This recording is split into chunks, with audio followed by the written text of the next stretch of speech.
چې سهار مونځ وکړئ که نه د سهار مونځ وکړئ نو سهار مانځه پسې وروستو دا وظیفه کوئ وافوض امري الى الله ان الله بصير بالعباد.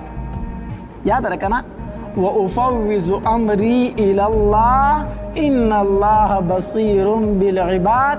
د سحر په مانځه پسې دا وظیفه 30 پیرې کوي 23 بار 30 پیرې. د دې آیت مبارکه مطلب دا دی زه خپل کارونه په الله سپارم. وافوض امري الى الله خپل کارونه الله ته سپارم. ان الله بصير بالعباد. الله په خپل بندګانو باندې ډیر ښه لیدونکی دی. نو تا چې خپل ټول کارونه الله ته حواله کړو نو الله به دې کارونه ودانۍ کو آبادي به ورانی به کو آبادي به الله به درله کارونه آبادي ورانی درله نه ښه. نو سحر مانځه پسې دا وظیفه 30 پیرې کوه انشاءالله په ورځ کې به یو کار وران نه وي ټول کارونه به دې سم وي.